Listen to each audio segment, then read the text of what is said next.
अस्सलाम वालेकुम। This is sir Mohammad Hamza है फ्रॉम अकाउंटिंग। तो आज मैं ये प्रॉपर जो टी अकाउंट्स का क्वेश्चन है पूरा आपको सॉल्व करके दिखाऊंगा। जो मेरी प्रीवियस वीडियो है उसमें मैंने टी या लेजर अकाउंट्स का कॉन्सेप्ट डिस्कस किया था और मैंने कुछ ट्रांजैक्शंस को एग्जांपल करके दिखाया था कि अगर उन ट्रांजैक्शंस को टी या लेजर अकाउंट में एंटर करना हो तो हम कैसे करेंगे और किन चीज़ों का हमें ध्यान रखना चाहिए और कौन सी साइड डेबिट साइड होती है, कौन सी साइड क्रेडिट साइड होती है, ये भी मैंने डिस्कस किया था। तो उसी के बेस पे मैं एक्सपेंड करूंगा इस क्वेश्चन में।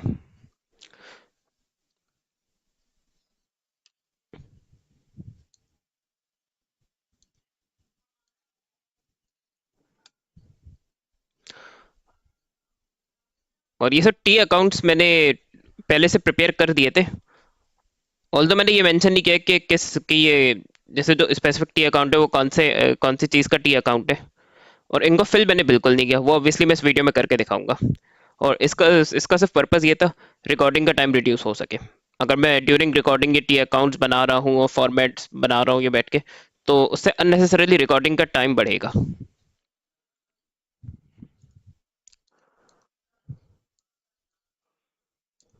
Started business with cash 8500।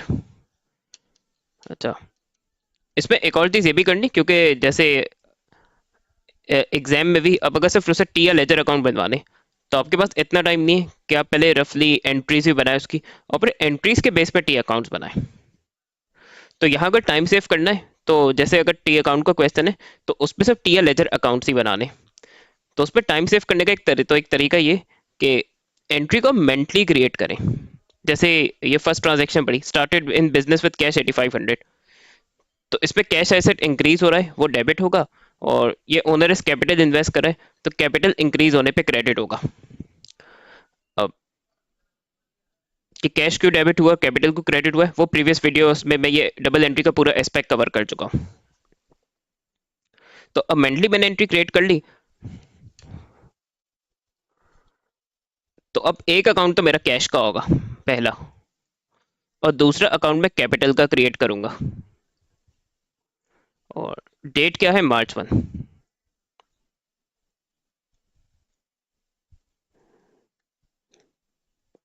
पहले मैं इसको 8500 से डेबिट करूंगा।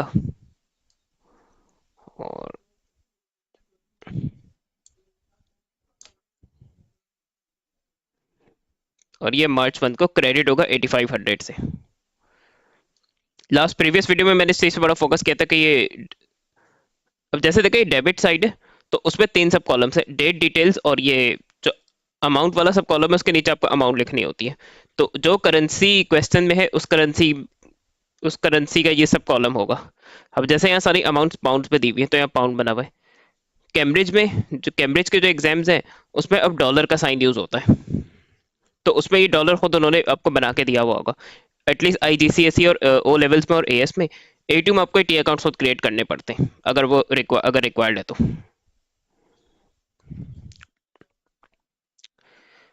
तो अब इसमें ये होता है कि जैसे 8500 या डेबिट हुआ है, तो मुझे पता है कि मैंने क्रेडिट किया कैपिटल में, तो यहाँ मैं कैपिटल का रेफरेंस दूंगा। और इसी तरह ये जो 8500 मैंने यहाँ क्रेडिट किया है वो डेबिट किया मैंने कैश के अकाउंट में, तो कैश डेबिट हो जाएगा। तो प्रीवियस वीडियो में डिस्कस किया था कि इस चीज़ को नैरेटिव्स कहते हैं। और एक तो सब अपोजिट में या क्रॉस में रेफरेंसिंग कर रहे होते हैं। Bought goods on credit from W young 420। तो हमने क्रेडिट पे किया है, तो अब इसमें परचेजेस एक्सपेंस है वो इंक्रीज होने पे डेबिट होगा। और डब्ल्यू यंग को क्रेडिट पे परचेज किया है तो डब्ल्यू यंग को इसका हम बाद में पे करेंगे। तो डब्ल्यू यंग जिससे हम गुड्स क्रेडिट पे परचेज करते हैं उसको बाद में हमें पे करना होता है, वो ट्रेड पेबल होते हैं। ट्रेड पेबल लाइबिलिटी है, डब्ल्यू यंग इंक्रीज होने पे इसका क्रेडिट होगा। अगर उस पर सोर्स डेस्टिनेशन या रिसीवर गिवर अप्लाई करे तो बिजनेस गुड्स रिसीव कर रहा है, तो उसके पास परचेजेस का अकाउंट डेबिट हो जाएगा। और उन गुड्स का गिवर या उसकी सोर्स जो है वो डब्ल्यू यंग है तो वो क्रेडिट हो जाएगा।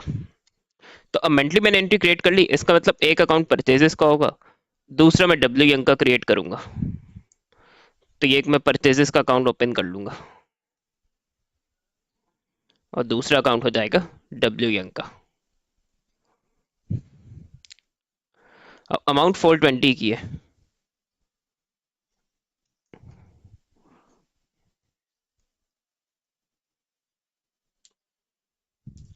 ये परचेजेस डेबिट होगा 420 से, और यही डब्ल्यू यंग का अकाउंट मार्च 2 को क्रेडिट होगा।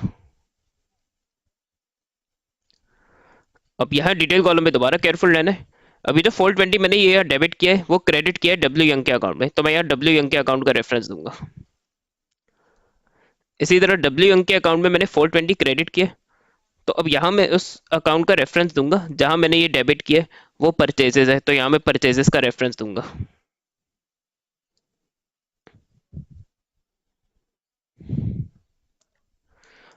Paid rent by cash 210। तो अब रेंट एक्सपेंस एक्सपेंस पे करते तो एक्सपेंस इंक्रीज होता है, तो रेंट एक्सपेंस इंक्रीज होने पे डेबिट होगा। वेरेस मेरा कैश एसेट है वो डिक्रीज हो रहा है, एसेट डिक्रीज होने पे क्रेडिट होगा। तो उसका एक रेंट का अकाउंट बनाएंगे और दूसरा कैश का तो ऑलरेडी बना हुआ है, तो मुझे बनाने की जरूरत नहीं है, तो हम इसी में कंटिन्यू करेंगे। रेंट का अकाउंट क्रिएट कर लेते हैं।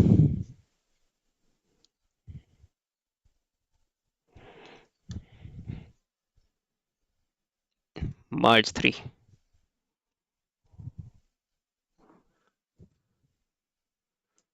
तो 210 यहाँ डेबिट होगा, और ऊपर कैश में मैं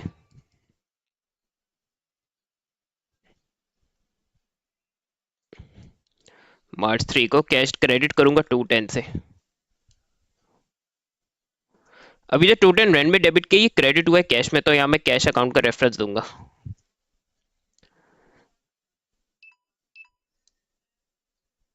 इसी तरह जो कैश अकाउंट में मैंने 210 क्रेडिट किया वो डेबिट मैंने किया रेंट के अकाउंट में, तो यहाँ मैं रेंट अकाउंट का रेफरेंस दूंगा।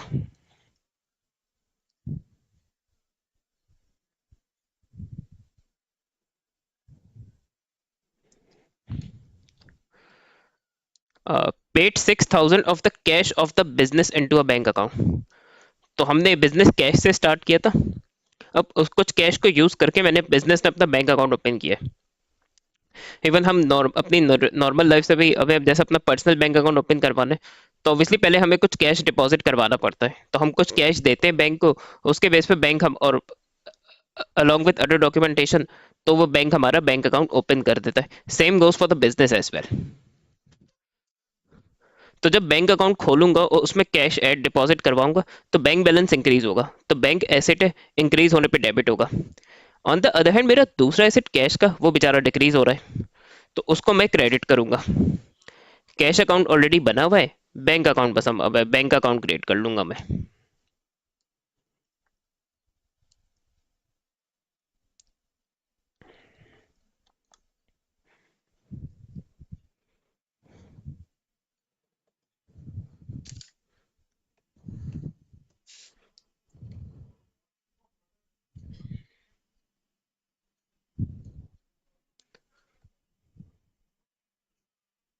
तो बैंक मार्च 4 को डेबिट होगा 6,000 से, और यही 6,000 फिर मैं मार्च 4 को कैश अकाउंट में क्रेडिट करूंगा।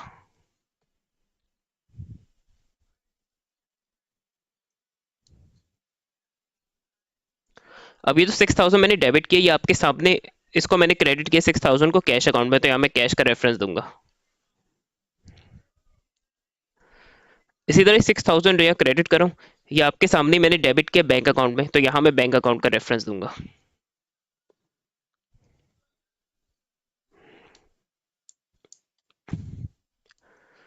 Sold goods on credit to D Ambar 192। तो क्रेडिट पे सेल्स की मैंने इसको ना डी अंबर से हम लेटर उस अभी हमने उसको सेल कर दी गुड्स, लेकिन हम उससे अमाउंट बाद में रिसीव करेंगे। तो such credit customers are known as trade receivables. तो ट्रेड रिसीवेबल हमारा एसेट होता है, तो एसेट इंक्रीज होने पे होगा डेबिट। वेरे सेल्स या रेवेन्यू, सेल्स करे तो सेल्स या रेवेन्यू इंक्रीज होगा, वो इंक्रीज होता है तो वो क्रेडिट किया जाता है। तो उसका मैं एक डी का अकाउंट ओपन करूंगा और एक रेवेन्यू या सेल्स का।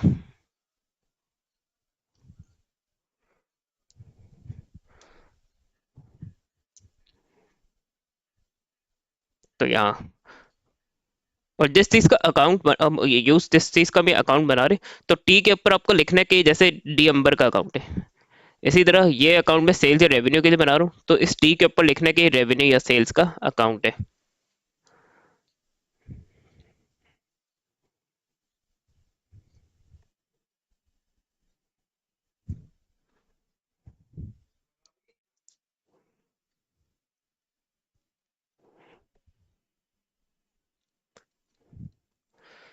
तो ये 192 या डेबिट किया है, और मार्च 5 को यही 192 रेवेन्यू या सेल्स में क्रेडिट होगा। अब जो यहाँ 192 डेबिट किया है वो क्रेडिट हुआ है रेवेन्यू या सेल्स में, तो मैं सेल्स या रेवेन्यू का रेफरेंस दूंगा यहाँ डिटेल कॉलम में। इसी तरह ये 192 जो है क्रेडिट किया, डेबिट की हुआ है वो डी अंबर के अकाउंट में, तो यहाँ मैं पे डी अंबर के अकाउंट का रेफरेंस दूंगा, which is one of our trade receivables.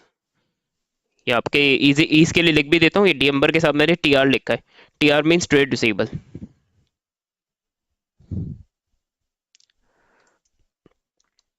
Bot stationery 25 paying by check.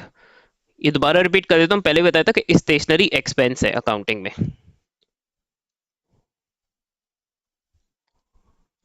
तो स्टेशनरी के लिए पे करें तो एक्सपेंस इंक्रीज होगा, तो स्टेशनरी डेबिट होगा।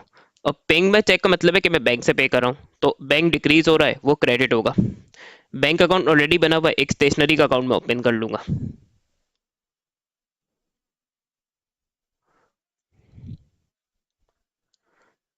तो एक स्टेशनरी,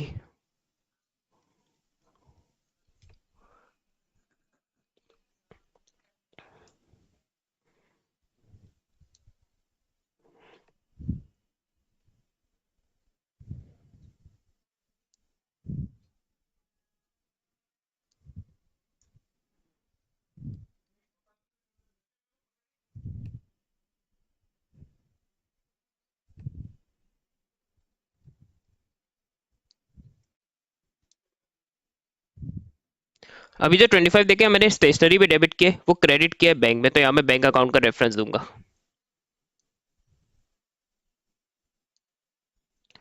और ये जो 25 यहाँ क्रेडिट किया वो डेबिट मैंने किया स्टेशनरी के अकाउंट में, तो यहाँ मैं स्टेशनरी का रेफरेंस दूंगा, स्टेशनरी अकाउंट का।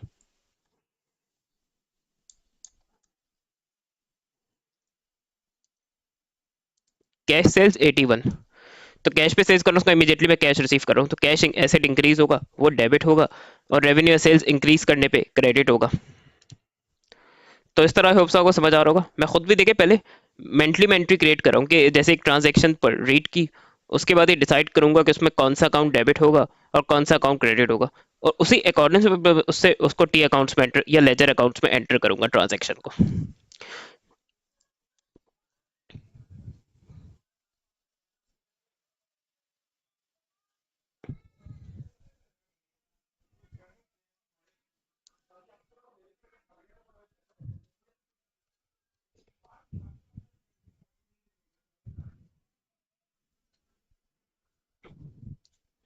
कैश डेबिट कर दिया, रेवेन्यू का अकाउंट थोड़ा नीचे है, तो हम ये अकॉर्डिंगली डील करेंगे।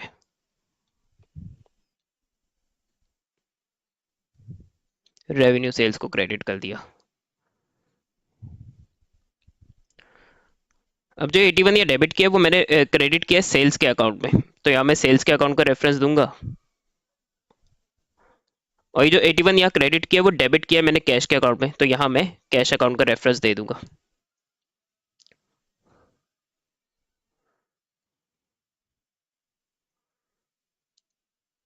मार्च 14, goods return by us to W54। और प्रीवियस अगर आपसे ट्रांजेक्शन देखे तो हमने से गुड्स परचेज किए थे, तो अगर सब ट्रेड पेबल को मैं गुड्स रिटर्न कर रहा हूँ तो ये परचेज रिटर्न है या रिटर्न आउटवर्ड्स है।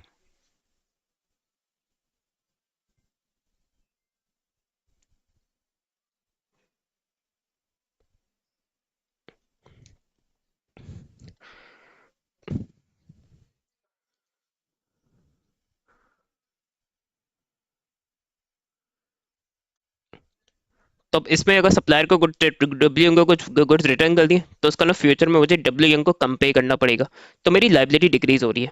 तो डब्ल्यू ट्रेड पेबल डिक्रीज होगा तो वो डेबिट होगा, और परचेज रिटर्न क्रेडिट होता है। और परचेज रिटर्न को इंटरेस्टेड है कि क्यों क्रेडिट होता है, तो वो कॉन्ट्रा अकाउंट्स की जाके वीडियो देख सकता है। और प्रीवियस वीडियो में मैंने डिस्कस किया, तो वहां से आपको एक अब क्लियर होना चाहिए इस वीडियो में। तो डब्ल्यू का अकाउंट तो बना हुआ है, एक परचेज रिटर्न का अकाउंट बना लेंगे,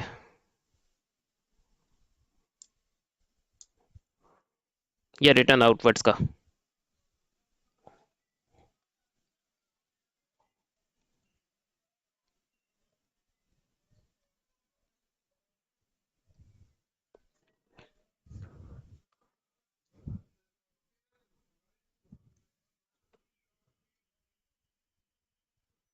तो March 14, ये डब्ल्यू डेबिट होगा, और नीचे परचेज रिटर्न को मैं क्रेडिट करूंगा।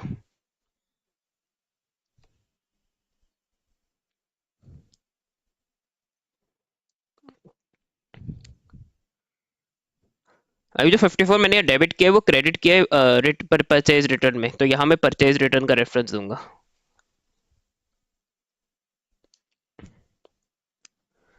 और ये जो 54 है क्रेडिट किया है, वो डेबिट मैंने किया है डब्ल्यू यंग या ट्रेड पेबल के अकाउंट में, तो डब्ल्यू में डब्ल्यू यंग ट्रेड पेबल का रेफरेंस दूंगा अपने।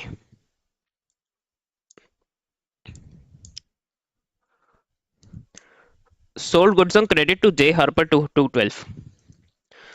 तो जे हार्पर क्रेडिट में सेल्स के, इसका जे हार्पर ट्रेड रिसीबल है, तो ट्रेड रिसीबल इंक्रीज होने पे डेबिट होगा, और सेल्स का या रेवेन्यू का अकाउंट इंक्रीज होने पे क्रेडिट किया जाएगा। तो रेवेन्यू का अकाउंट तो है, जे हार्पर का एक अकाउंट ओपन कर लेंगे।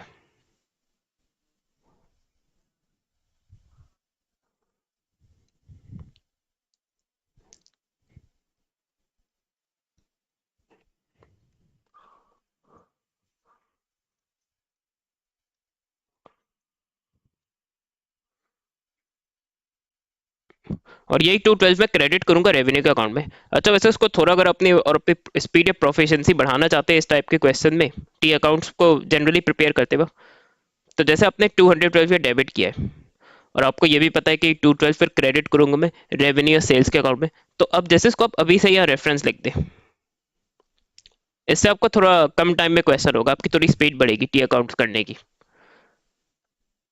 विद प्रैक्टिस आएगा आपको ये, सही है। वरना चाहे तो अभी तक सोफर जो आधा क्वेश्चन है मैंने उसमें ये किया कि जैसे पहले मैंने जो भी अकाउंट डेबिट या क्रेडिट हो रहे, उसमें पहले जैसे मैंने से नंबर एंटर किए, और रेफरेंसिंग जो है या डिटेल कॉलम को जो मैंने बाद में फिल किया। तो जब तक आपने यूज टू नहीं, जब तक आप लोग अप्रोच से करें, लेकिन जब प्रैक्टिस करते जाए तो फिर ग्रेजुअली इस अप्रोच की तरफ आने की कोशिश करें, जो अब मैं ये जो रिमाइंडर क्वेश्चन है उसके लिए वही अप्रोच मैं यूज करूंगा।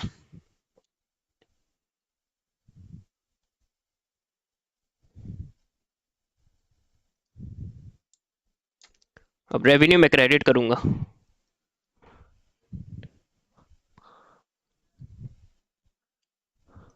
ये 212 क्रेडिट करूंगा, मुझे पता है 212 मैंने क्रेडिट किया है, डेबिट किया है जे हार्पर के अकाउंट में, तो यहाँ मैं जे हार्पर का रेफरेंस दे दूंगा विच जो हमारा ट्रेड डिसेबल है।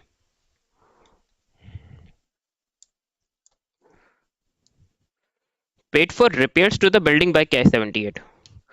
तो ये देखिए, अब स्टूडेंट जल्दी में बिल्डिंग पढ़ता है और वो बिल्डिंग का नॉन करंट एसेट का अकाउंट बना देता है। यहाँ जो आपको मेन फोकस करना है वो रिपेयर का वर्ड है, और रिपेयर एक्सपेंस होता है, नॉन करंट एसेट नहीं होता, क्योंकि वो फ्रीक्वेंटली करा रहे होते।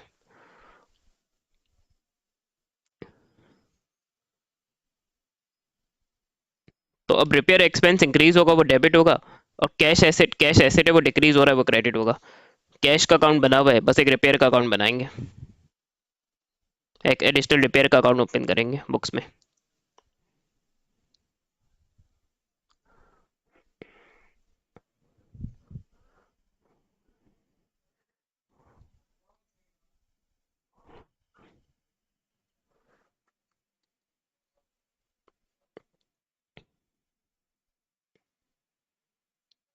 अब ये रिपेयर्स जो मैंने डेबिट किया है, वो मैंने इसकी पेमेंट की रिपेयर्स की कैश से, तो आपको ये आइडिया होगा कि 78 के मैं क्रेडिट करूंगा कैश के अकाउंट में, तो यहाँ पर मैं कैश अकाउंट का रेफरेंस दूंगा।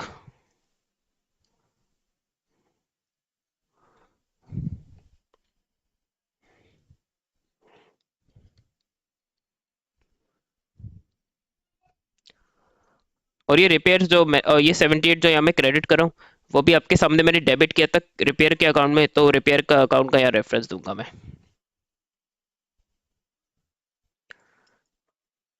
उसके बाद है D Amber return goods to us 22। और अगर प्रीवियसली देखें तो मार्च 5 को डी अंबर को हमने क्रेडिट पे सेल्स की थी। तो डी अंबर ट्रेड रिसीवेबल है। तो ट्रेड रिसीवेबल से हम कुछ गुड्स रिसीव कर रहे हैं, वो रिटर्न कर रहा है हमें, प्रीवियसली हमने उसको सेल्स की थी। तो ये सेल्स रिटर्न है। और अब सेल्स रिटर्न डेबिट होता है, वो काउंटर अकाउंट है सेल्स का या रेवेन्यू का। और इससे हमारा ट्रेड रिसीवेबल डिक्रीज हो रहा है क्योंकि उससे हम कम रिसीव करेंगे। तो डी अंबर जो कि ट्रेड रिसीवेबल हमारा क्रेडिट होगा।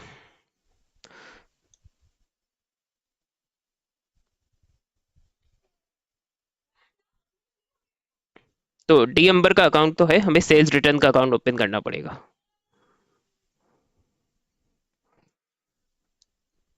सेल्स रिटर्न या रिटर्न इनवर्ड्स।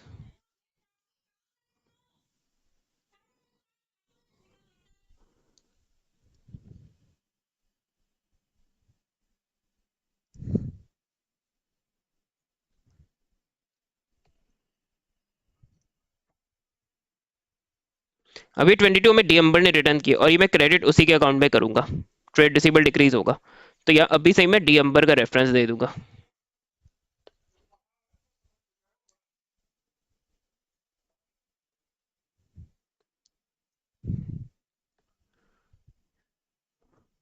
मार्च 22, ये 22 से इसको क्रेडिट करूंगा। और यही अमाउंट मैंने डेबिट किए सेल्स रिटर्न के अकाउंट में, तो यहाँ मैं सेल्स रिटर्न का रेफरेंस दे दूंगा। तो आप देखिए दोबारा मुझे वहां जाके टाइम वेस्ट नहीं करना पड़ेगा सेल्स रिटर्न के अकाउंट में।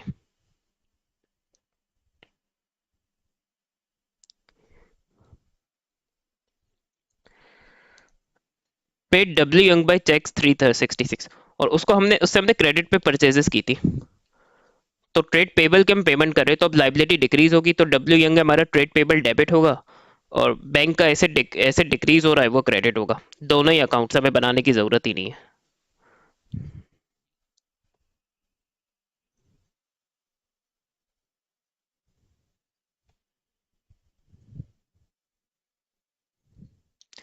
तो ये 360 से डेबिट करूँ और ये क्रेडिट करूंगा मैं बैंक के अकाउंट में, तो अभी से मैं बैंक का रेफरेंस दे दूंगा।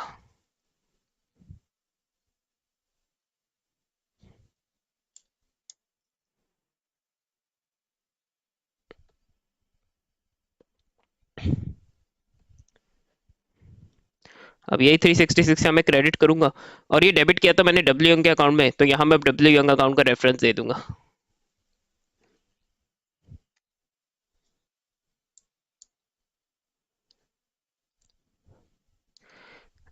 कैश परचेजेस 470, परचेजेस एक्सपेंस है वो डेबिट होगा इंक्रीज होने पे। कैश एसेट है वो डिक्रीज हो रहा है वो क्रेडिट होगा। दोनों ही अकाउंट्स मौजूद है हमारे पास। तो फर्स्टली वी आर पहले परचेजेस के अकाउंट में एंट्री होगी। इस पे ये भी आप लोग बेटर है कि जो अकाउंट डेबिट हो रहा है पहले उसमें एंट्री करें, और जो अकाउंट क्रेडिट हो रहा है उसमें बाद में एंट्री करें, ताकि आपसे सही मिस्टेक ना हो। यूजुअली स्टूडेंट जब किसी अकाउंट को पहले क्रेडिट करता है ट्रांजैक्शन में, तो जिस अकाउंट में वही सेम अमाउंट उसको उसी अमाउंट को डेबिट करना होता है, तो वो स्टूडेंट यूजुअली कभी कभी भूल जाता है।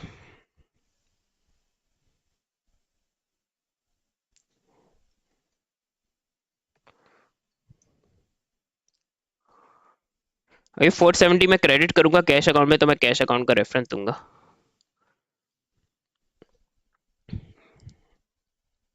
अब मैं करूंगा कैश को क्रेडिट मार्च 28। यही 470 डेबिट किया परचेजेस में, तो मैं परचेजेस का रेफरेंस दूंगा।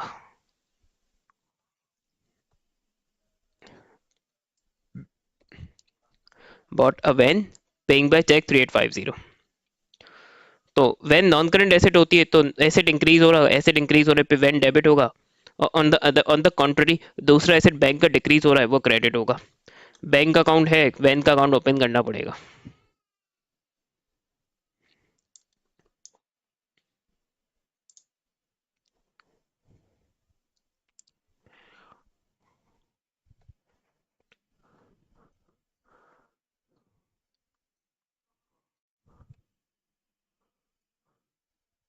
अब यही 3850 मैं बैंक में क्रेडिट करूंगा तो यहाँ मैं बैंक का रेफरेंस दूंगा।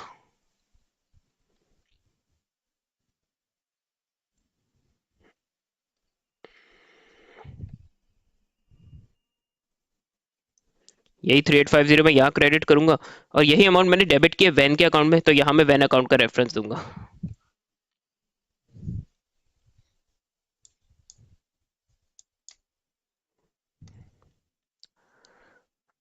Paid motor expenses in cash 62। Motor expense increase है, एक एक्सपेंस है, एक्सपेंस इंक्रीज होने पे डेबिट करेंगे, और कैश एसेट है वो डिक्रीज हो रहा है उसको मैं क्रेडिट करूंगा। कैश का अकाउंट ऑलरेडी है, मोटर एक्सपेंसेस का अकाउंट ओपन करना पड़ेगा।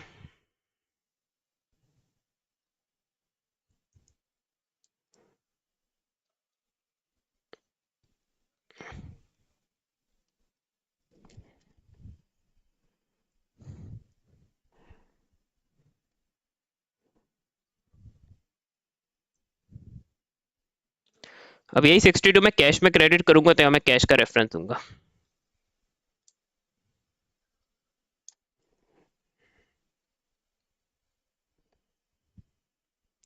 अब यही 62 मैं क्रेडिट कर रहा हूँ, और इसको डेबिट किया था मैंने मोटर एक्सपेंसेस के अकाउंट में, तो यहाँ मैं मोटर एक्सपेंसेस का रेफरेंस दे दूंगा, अकाउंट का यानी उसके। अब लास्ट ट्रांजेक्शन है, bought fixtures 840 on credit from B Cole. Fixtures account में नॉन करंट एसेट होते, तो वो इंक्रीज होगा, फिक्सचर्स तो डेबिट होगा, और बी कॉल को मैं बाद में पे करूंगा इन फिक्सचर्स के लिए, तो बी कॉल लाइबिलिटी है, तो बी कॉल का अकाउंट इंक्रीज होने पे क्रेडिट किया जाएगा। This represents a sort of other payable. तो फिक्सचर्स का भी एक अकाउंट ओपन करेंगे और बी कॉल का भी एक अकाउंट ओपन करेंगे।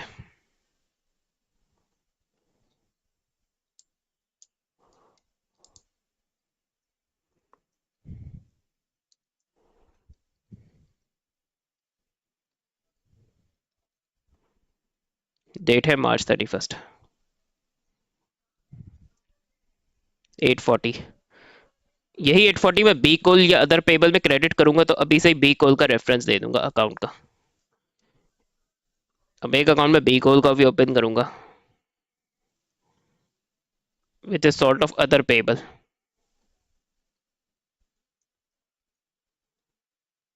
ये क्रेडिट होगा इसी 840 से, और यही 840 आपके सामने मैंने फिक्सचर्स में डेबिट किया है, तो यहाँ मैं डिटेल कॉलम में इसके फिक्सचर्स अकाउंट का रेफरेंस दूंगा।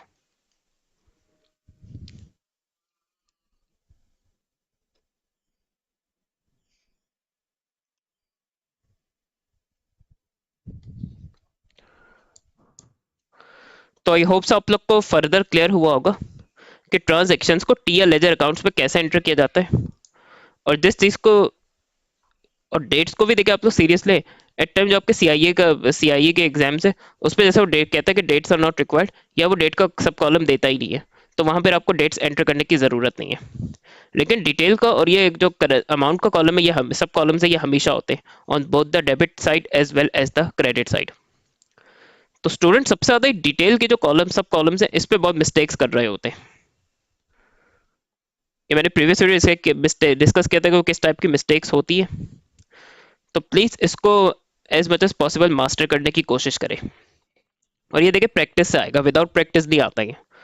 और ये सब आपका बेसिक लेवल्स, बेसिक भी है ये, और ये आपका ओ लेवल आईजीसीएसई से लेके A2 लेवल तक जो है ये चीज़ टेस्ट होती है, और ये चीज़ यूजफुल रहती है, आपके लिए काम आती है। और इस एस्पेक्ट को लेके एग्जामिनर स्ट्रिक्ट भी है,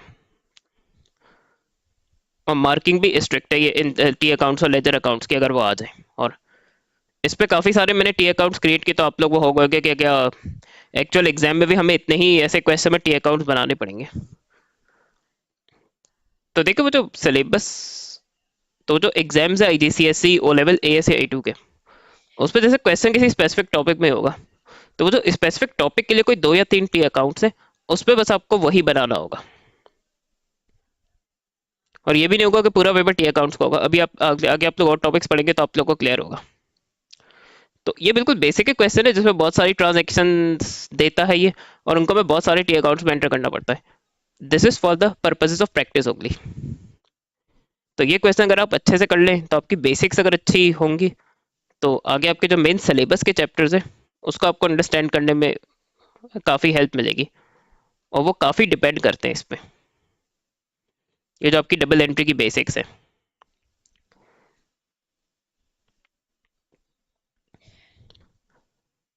अल्लाह हाफिज़।